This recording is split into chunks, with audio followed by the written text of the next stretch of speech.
topic of the video is there white privilege in the martial arts? One of my longer time students here came into the training today, and he saw some videos that I made recently speaking about the whole Jake Mace controversy, and he had some things to share with me about, you know, his thoughts and some of the videos that he saw. Yeah, so I had an opportunity to watch the video, and there was parts of it that, I don't know, it bothered me a bit, just from the standpoint of, I feel like there was a really powerful message in there that was difficult to get through because it's a very emotional topic. And I was watching it through the martial arts lens because that's what the topic was. But my experience as a person of color in this society and part of a marginalized community is that that's a topic much bigger than martial arts. And what was coming up for me was just this idea of white privilege and how that can show itself in different venues, in different worlds. So that question was coming up for me as I was watching it, and I watched a bit of. This was around the topic of Jake Mace, and I watched Asifu's, some of his commentary about it. I watched a little bit of Jake Mace and what he was saying. And what was coming up for me was, I see this kind of phenomena happen in many different areas, whether it's with Chinese culture or African American culture or Latino culture, or just different cultures, or how I identify as marginalized people, where the cultures in power, primarily white culture, will go into a space of another culture, take out parts of that culture, and then remarket it in the West and call it their own. And that's kind of what I was pulling from the whole piece. Not that Jake Mace isn't a talented martial artist and has qualities that he can teach to others, but this idea of, are you recognizing that you have the privilege to be able to go into another culture, extract it, and then bring it over to another place and then remarket it and make a lot of money off of it? And that's not just in the martial arts though. But so to me, it wasn't really about him. It was just about this bigger thing of, the term I'm using is like, how does white privilege exist, and does it exist in this arena? So that's what was coming up for me, and that's what I was trying to explain to people. Can I speak? I haven't watched the video. I'll be honest, I've heard Jake Mace's name. I don't know who he is. I don't know what he looks like. I take it he's a martial artist. He happens to be white. And I get Chaze's point. Like, when you look at the grand scheme of things, it's not about the individual, but it's about, well, when something that's small or, you know, comes from a marginalized, you know, people, and, you know, it's their culture, it's like their identity, and when that gets shared with other people, it gets, you know, when it becomes commercialized, you see like a division, like, all right, when it's monetized, basically, certain people pretty much use it to their own benefits without benefiting the people it came from. And I get you on that. I fully get you on that. Like, there's no, you know, there's no wrong in appreciating the arts, the martial arts especially, but when you start to say you're authority or, you know, monetize it and kind of in a way, I don't know if he's doing it intentionally or not, but disrespecting foundation, then that's wrong. Totally wrong. I think the main, when I think about it, one of the main issues that I have with Jake Mace is the monetization, is the exploitation of the culture for profit. I think it's different where if he was sharing it, first I feel that the authority has to be there. So meaning you can't, basically it's impossible for somebody, no matter if they're white, black, Chinese, or whatever race, to teach Shaolin Kung Fu praying mantis kung fu, monkey kung fu, eagle claw kung fu, Wing Chun kung fu, Jeet Kune Do kung fu, Tai Chi kung fu, and whatever kung fu that you find out there. In addition, that you teach kickboxing and you teach boxing, and you're a personal trainer. I mean, it's just, you have to have respect towards the art in itself. And I've seen other non-Chinese people that would only teach Tai Chi because that's all that they've been taught, that's all that they know, and that's all that they've gotten permission to teach. Now that would make more sense to me as long as it's coming from a reliable, credible Tai Chi master, if there is such a thing. But all I'm saying is it's not just about Jake Mace, as Shazay was saying, but it's just globally within the martial arts, you know, in particular. And what's one of the biggest problems is that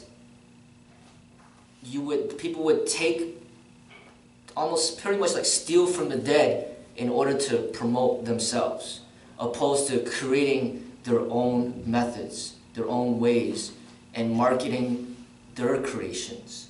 And that's one of the biggest problems that I have. And one thing that bothers me most about the Jake Mace is that it's not only another Chinese person doing it, because Chinese people do it to each other. So it's just like a Chinese person, this happens all the time, you know, like, oh, Bruce Lee created Jeet Kune Do, because that's his expression. Then you got some other Chinese guy, hey, I trained with Bruce Lee, I taught Bruce Lee, like, I am better than Bruce Lee. So it's a competitive thing, but it's not a racial thing, it's just Chinese versus Chinese, and they're, you know, one person is claiming authority over another person's successes. But what bothers me more is when somebody who's not even a part of the Chinese culture or race that goes in there and takes what he wants to take and starts profiting and making a lot of money off of it, of something that he did not create. Not only did he not create it, but he didn't get any permission from the people to even use those labels properly. But even if he tried to get permission, in my eyes, it wouldn't really be right permission, because the people that are trying to claim authority over those labels are truly not the authorities to begin with. So it goes into a more deeper complexity within the martial arts that's beyond just, you know, culture and race, but just the identification of what you practice within the martial arts is not properly being communicated to the masses. You know, so all I'm saying about Jake Mace is, if he doesn't have like a Chinese martial arts master that he's under, in which to promote that Chinese master. Say hypothetically, Jet Li's Kung Fu, Jet Li was actually teaching Jake Mace and said, you know, this is my top student, Jake Mace, and he's going to promote the Jet Li's Kung Fu. And then he says, okay, Jake Mace, go ahead and start teaching it to people, and they're learning Jet Li's my Kung Fu through you, because I allowed you to teach this. Then that's legitimate permission from the source, which is Jet Li. But if you take away that source, and then all of a sudden Jake Mace is like, okay, I'm going to teach you Jet Li's Kung Fu because I've seen all of Jet Li's movies, and I read some of his books too, and I really love the Chinese culture, so you're learning Jet Li's Kung Fu. That's the thing that I have a huge issue with that's going on, you know. And he's not getting permission from anybody, because even the students that saw his video in rebuttal to mine, they even said that he said in the video that he learned a lot from me. But then he never even mentioned me. So it goes back to the source. It's like, why is somebody trying to hide the source of where he's learning what he's learning? That to me is wrong in itself. You know, a lot of times in school and college, when they tell you to write a paper, they say you got to have a list of sources. This person is not telling you the sources at all, and the source of where he's learning any of this, he has nobody as an authority over him to tell him what to do, what not to do, how to teach, how not to teach. So he's basically just teaching whatever he feels like he wants to teach, and making it seem as if this is the authentic teachings when they are not the authentic teachings. Now, I would respect him a lot more if he just said, look, I learned from the world. I learned from everybody. I learned from my friends, I learned from my family, I learned from Bruce Lee, I learned from Freddie Lee, I learned from the Shaolin monks, I learned from the Japanese culture, I learned from everybody. So out of everything that I've learned from Google and YouTube and the stuff that I researched, I'm teaching my expression of the martial arts. My name is not really Jake Mace, that's not really my real name, but I chose to use that name for marketing purposes. So it's Jake Mace's Martial Arts. And this is what you're learning. Then I would respect that because he's not trying to exploit a certain culture to mass profit off of it and then basically programs people's minds into be like, hey, you know, I went on Jake Mace's channel and I learned this Jeet Kune Do punching and this Jeet Kune Do and Tai Chi and Wing Chun, and I practice Wing Chun, I practice Jeet Kune Do, I practice Kung Fu. That to me is really wrong because that's not real Kung Fu. Because he's not even Chinese. Now, if he was Chinese, then it'd be different. Then he doesn't have to say Jake Mace martial arts. He could say Jake Mace Kung Fu if he wanted to, because he's Chinese. But if he's not Chinese, then in my eyes, he cannot just all of a sudden take the authority over that label and start using it as he pleases. To me, it's similar to the N-word. If you're black, if you want to use it, you can. If you don't want to use it, you don't have to. But if you're not black, don't go in there and just start using that word as you please. For marketing purposes or you know, because you like to rap. Well, I like to rap, I like the black culture, and I'm going to use that word. Like, no, you ain't going to use that word. You know what I'm saying? But somebody like Drake, I think he's half white, half black, right? Yeah. Okay, so he has an option. Okay, he uses the word, well, he's half black. Then people are like, all right, he's cool, he's half black.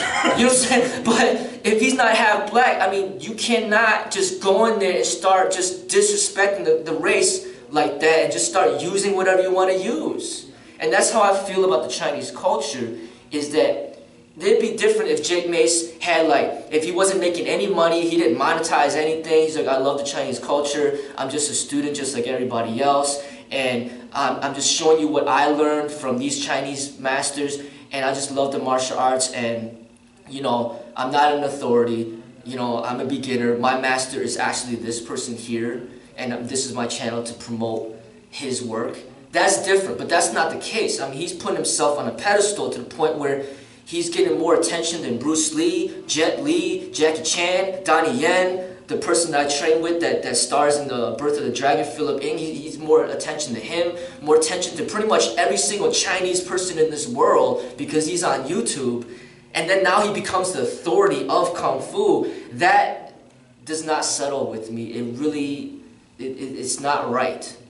You know, that's where the whole, this is where the question of where does the privilege kind of come in, because I wonder if he can see that, you know, this whole idea of like power and authority. So if you come up to a stop sign, you have the power to just blow through it or not, but you don't have the authority. You're not authorized to go past a stop sign, you know, and so, but the thing with privilege is when you feel like you have the authority anyway, even if you don't. And that's where the privilege comes in, and you don't, and a lot of times, this is also, I think, where the racial piece comes in, unfortunately, because where that happens is when you're in power, and when you're in power and have power and can't see what's going on behind you, you feel like you have the authority to do whatever it is that you want, and you really don't. And that, I think that's where it just gets, that's where it gets muddy, and that's where it goes beyond even the martial arts. You know, you can see it in so many different avenues where you have people in power and where you have marginalized people. And you have the people in power taking from those marginalized people and taking their things and saying, claiming it as their own. You see it in yoga, you see it in meditation, you see it in martial arts, you see it in, you know, West African cultures with drumming and music. You know, it's just, it's across the board, you know, so this is much, much, in my opinion, much bigger than Jake Mace. He just represents something. And if a person being in that position, I would think, would want to acknowledge and recognize that to help that piece. If you're really down for Kung Fu and the martial arts, I would feel like you would want to acknowledge that and at least see it. It's not a bad thing, it's just what's happening. But when you look blind like it doesn't exist, that's when it causes problems. Again, that's what was really coming up for me when I started to watch some of these videos. And what it got me to think about too is like being a Chinese person that was born in America and I lived here my whole life. I've always been put in a position where other people look down on me because there's no respect for my people or my race. So I'm around a bunch of non-Chinese people that see me as a Chinese person and they look down on me. Now, I imagine the other way around, a white person that lives in China, he actually wouldn't be experiencing what I'm experiencing in America. It would be flipped. They'd actually be looking up to him. Because that's how a lot of the traditional Chinese are, honestly, which is sad, but they will like almost bow down to the Caucasians. And then the Caucasians go there, well, I'm taller, I'm bigger, I'm stronger. Like, just imagine The Rock in China, how much he'll stand out. You know what I'm saying? It's like he's walking around, all these Chinese people looking at him like, whoa, like, wow. Such an amazing, strong white man. I wish I could be like that. Like, that's how they get. So when they go to China, they love it because they get this, like what we're talking about, this white privilege. But there's no such thing as Chinese privilege in America. If anything, I'm putting down, like, hey, he's shorter, he's weak, we'll make fun of him, and even though he's qualified for the job, we're not going to give it to him because he doesn't deserve it, because he's Chinese. And that's how it feels. Like, I'm trying to share the Chinese martial arts, but then because I'm not white, I'm not qualified. That's how I feel right now. Oh, you know, because he's Chinese, he doesn't know what he's talking about. But this person, because he's white, he knows all about the Chinese martial arts. That's the thing that really bothers me that's going on. And it's the same thing that's going on in Birth of the Dragon. It just got released. The Chinese people and the non-Chinese people were complaining, why is the movie focused around a white person when the movie is supposed to be about Bruce Lee? Everybody was upset about that. Shannon Lee is really upset about that too. She should be. You know, and that's her father. So basically, it's like, I see that they're only giving respect to Bruce Lee because he's dead and they can make money off of giving him respect. But if Bruce Lee was living, he's not going to get that respect because now they're not going to make money and Bruce Lee's going to make the money. And why give someone respect when you ain't getting anything out of it? So what's going on is that people are giving respect to Bruce Lee only because he's dead. And I got this Bruce Lee magazine that one of my students gave to me, and in the book you flip through, it's like all like non-Chinese people talking about Bruce Lee. You know, you got Linda Lee and Michael Joe White. I mean, Michael Joe White just made a video saying he could beat up Bruce Lee, and now he's in a tribute magazine with Bruce Lee, talking about Bruce Lee. It's like, and then Linda Lee, you know, she's making a bunch of money off of Bruce Lee still. It's like a lot of non-Chinese people are making money off of Bruce Lee. A lot of non-Chinese people are making money off of the Chinese martial arts. And that's the thing that I'm upset about. It's like, you know, you're taking from the Chinese culture to profit off it. And you're not even giving any of the money back to the Chinese people. If anything, you'll laugh at them. You'll disrespect them. I want to say one thing. Actually, I have to go after this. To give respect back to somebody, if you're going to assimilate, I'll just say, to the culture and be a part of it, I think, and I'm just asking a question, I think, do you think it's best to do it kind of the way, like, I'll take an example musically, like the Rolling Stones. When they first came out, they took the blues, you know, everybody knows it, and they turned it into rock and roll.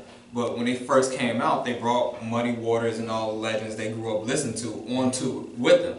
And to this day, people respect them for that. Like, hey, you're not, yeah, we know you're white, you're British, but we respect that the fact you know where you got this stuff from. You know, you can't refute, you know, who your masters are.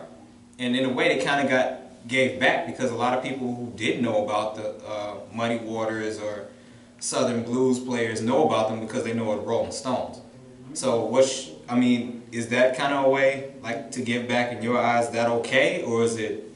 I mean, it sounds okay, but what I'm basically saying is that they took it and they turned it rock and roll, right? Right. They were influenced by the blues, right? Right. So basically what I'm saying is, like, what would have been wrong is they'd be like, well, you know, they do what they want to do with it and they still call it the blues. At least they made it their own label. Right. So I'm saying, like, a non-Chinese person could learn from a Chinese person in the backdrop and not get his permission and then be inspired, but then he creates his own label with his own, like, not call it Kung Fu, but he says, okay, this is my expression of martial arts, and I learned a lot from the Chinese culture, and I give them thanks. Right. But that's not what's going on. They're taking, they'll take it and then they'll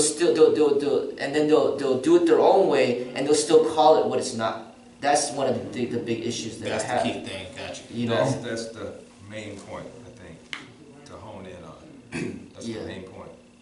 Yeah, and you know, because there is already the market out there. Because I'm sure if you're marketing something that nobody knows about, because there are, say there's a non-Chinese person and he learned this ancient art of, you know, the ratatouille kung fu or something like that. You know what I'm saying? Rat form.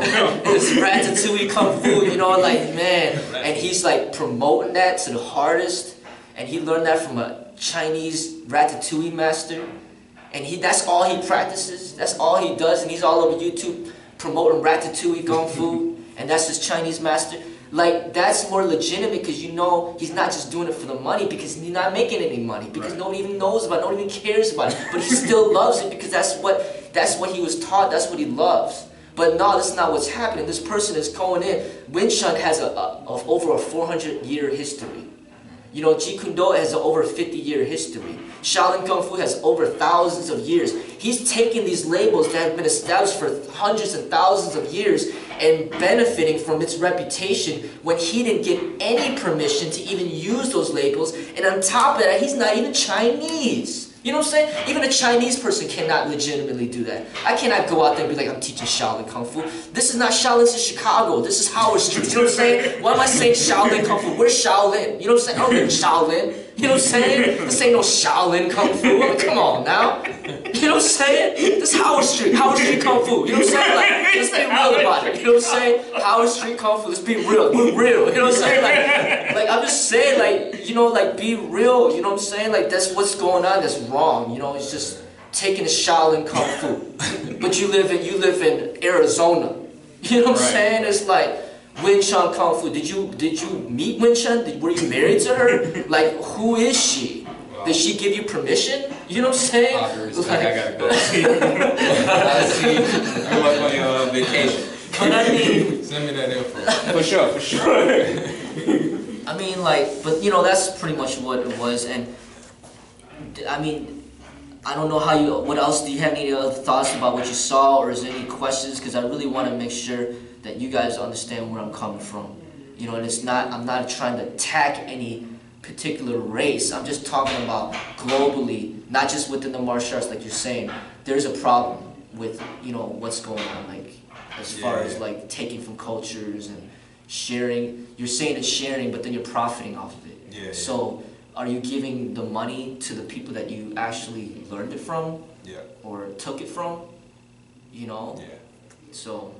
Yeah, I mean, you know, that was the main thing that came up for me was, one, you know, it's a very emotional topic, especially if you're on this side of the table, and you know what you're going through, but then when you have the privilege, you can't see it, you know, and so when it gets brought to you, at the very least, it would be respectful to try to look at that, because it's a real thing, and it's not just in the martial arts.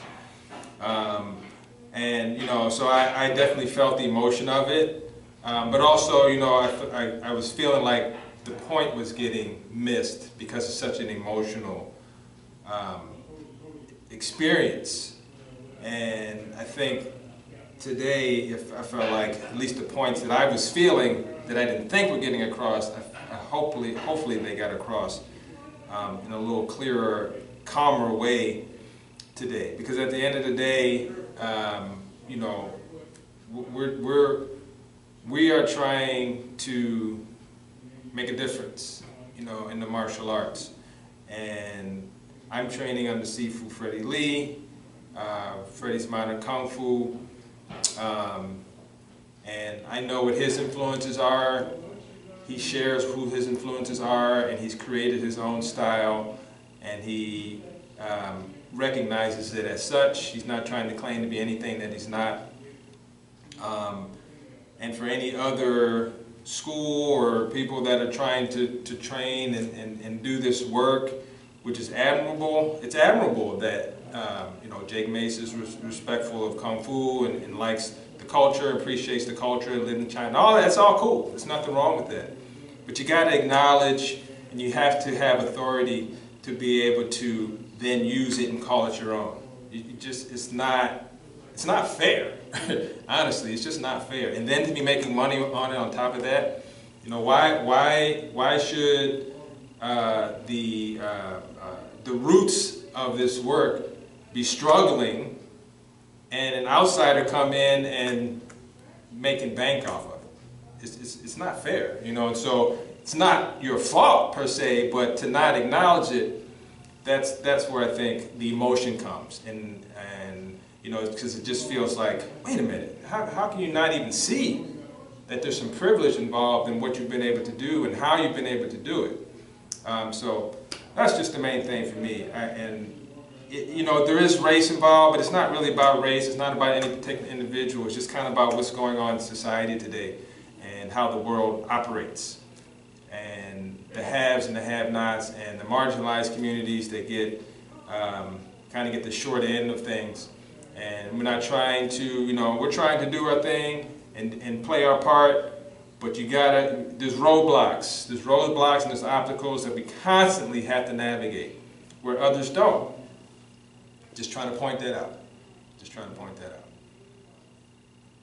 Yeah, so I mean, hopefully this video kind of gets people to think about certain things, no matter what race or culture they're from, and you know, help them to grow. You know, I know that I'm growing from this experience.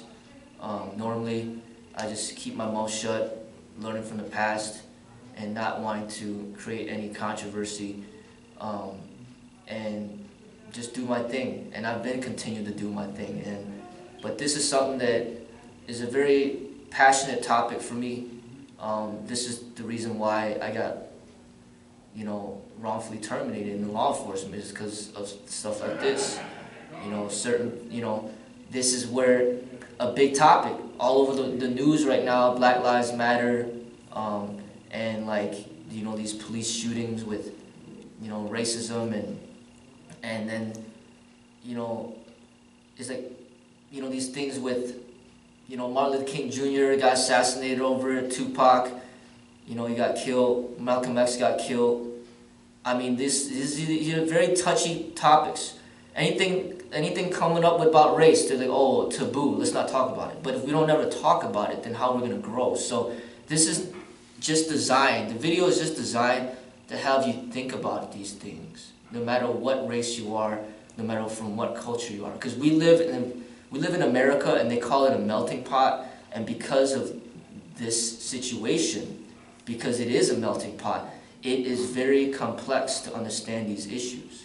Where in China, it's not so. I mean, it's just mainly just all Chinese people. They don't really deal with stuff like this, but we deal with it, you know, and these are things that are hard to understand. Now, I've been questioning a lot of my own things, like, you know, like how to properly communicate these ideas. I'm not trying to attack a certain group of people. I mean, really, the only reason that I am operating this business and running this school is because I get the support from non-Chinese people. Chinese people don't support me, you know, the non-Chinese people support me. So I'm not turning it against non-Chinese people.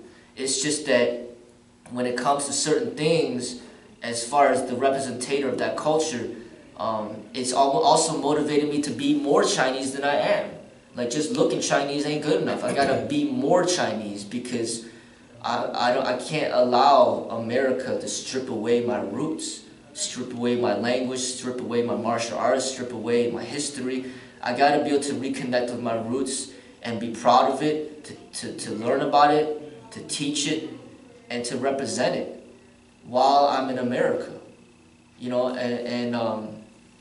you know, I'm thankful to have a student here to kind of intricately communicate these ideas, but not get too emotional about it, because when we get too lost in emotions, people forget about what is being said, and then they just focus on the emotion, and that's not what I'm trying to do here.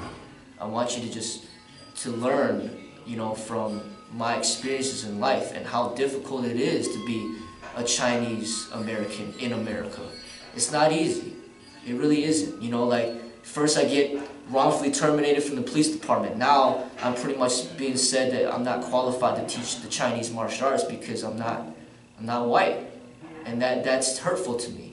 you know, because this is my culture, you know, and part of my people. And Bruce Lee was an influence not because he was Caucasian, it's because you got a Chinese person, you know, that actually has respect in America. I mean, how, that's like rare.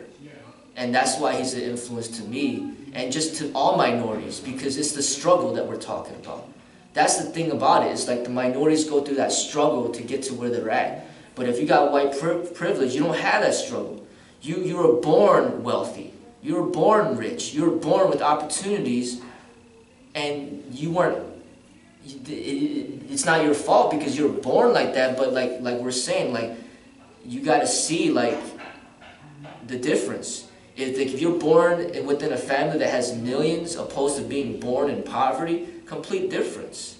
You know, and even in the rap industry, you know, I think Eminem to me gets more respect because he wasn't born rich. You know, he was born in poverty. He didn't have much money. He went through a lot of struggles, and he rose up above that and then represented. He became a big representative of hip hop. That's respectable. So a lot of it is like working through the struggles. You know, like my parents came here with nothing from China, and then we're building to get to where we're at. We're representing that struggle. And the martial arts, that's what it is. It's like you're going through the struggle, you know, and you're representing your people, your culture, or representing your own expression of the martial arts. But yeah, that's it. Yeah.